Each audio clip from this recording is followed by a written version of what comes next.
Buenos días, yo soy Ariel Sánchez y hoy hablaré acerca de los majestuosos jardines del Palacio de Versalles.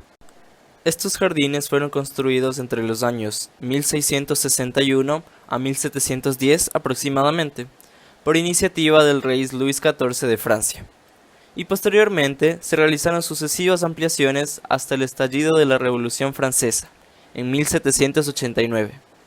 Es decir, se concibieron en pleno auge del movimiento barroco, por lo que sus diseños estuvieron inspirados en obras y principios de esta corriente. Originalmente, Versalles era uno de los retiros de caza favoritos del rey antecesor, Luis XIII, y actualmente los jardines se exhiben como parte de un museo. Este complejo, registrado por la UNESCO como Patrimonio de la Humanidad, está localizado en Francia, en un pequeño pueblo llamado Versalles, a tan solo 14 millas, o 22 kilómetros al suroeste de París.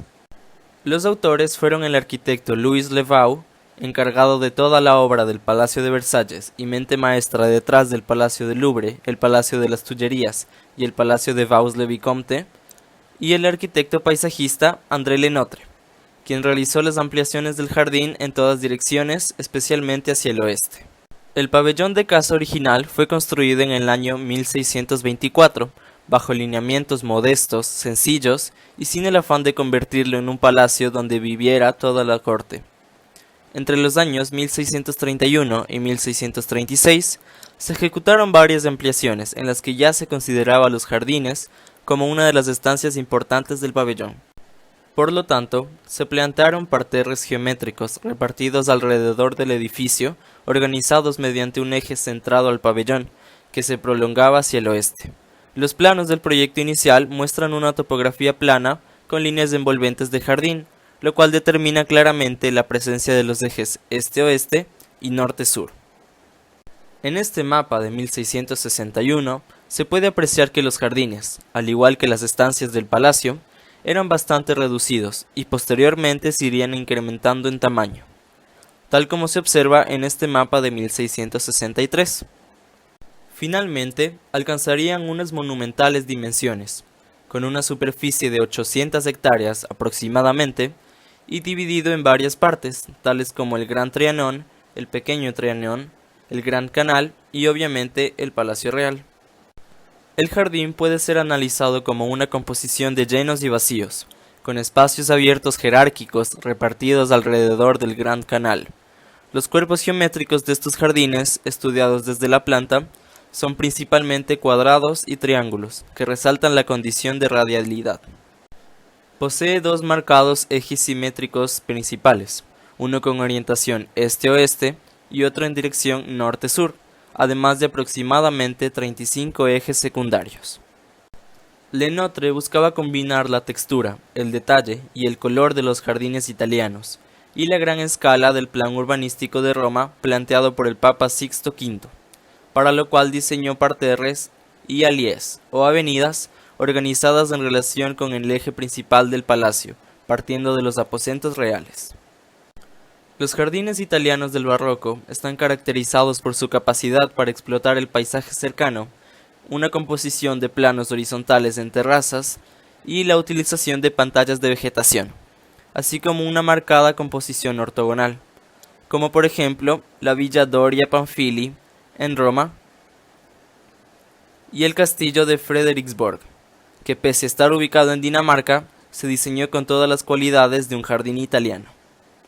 Por otro lado, el jardín francés constituye su propia identidad e implementa mayores aperturas para una mejor visión del territorio, paisajismo con estructura muy cuidada y simetrías que se organizan en un punto central. Asimismo, el jardín francés tiene muy presente el uso del agua, el moldeo de los arbustos y el aprovechamiento de la perspectiva, como por ejemplo el castillo de Schwetzingen, en Alemania. La combinación de todas estas influencias dio como resultado uno de los jardines más gigantescos y diversos de la historia, que fueron símbolo de la opulencia de la monarquía francesa. Las relaciones de altura están muy bien pensadas para observar gran parte de los jardines desde el palacio, y de esta manera apoyar la idea de la infinidad y la perspectiva. El Gran Canal es el estanque más grande de este complejo palaciego, Tiene una forma de cruz y fue construido entre 1666 y 1679. Este colosal estanque tiene una superficie de 23 hectáreas y 5.57 kilómetros de perímetro aproximadamente.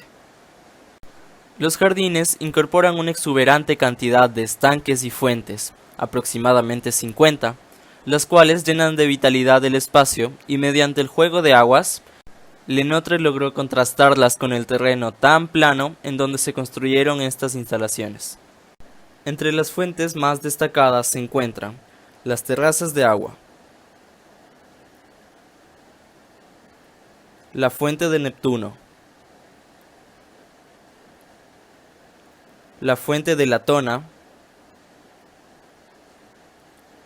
la fuente de Apolo y la fuente del Obelisco.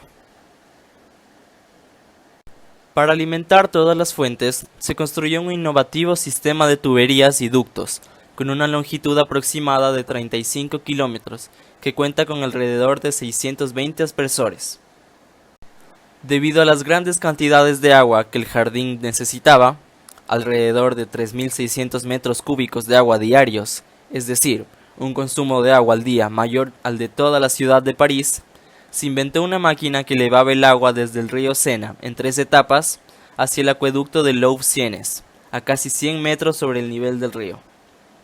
Esta máquina entró en funcionamiento en 1685 y permaneció activa hasta 1817. Esta máquina se convirtió en uno de los atractivos principales de los turistas.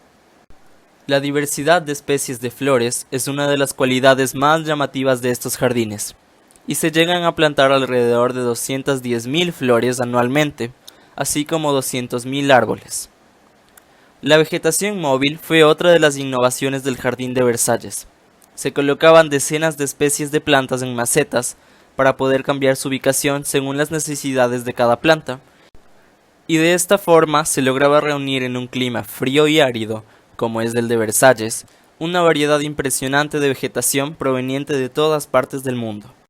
Por otra parte, en los jardines se integran una numerosa cantidad de estatuas en diversos materiales, como la piedra, el mármol, bronce, entre otros, repartidas entre la vegetación o como parte de estanques, entre las cuales se destaca la estatua ecuestre del rey Luis XIV, elaborada por Pierre Cartellier, en bronce.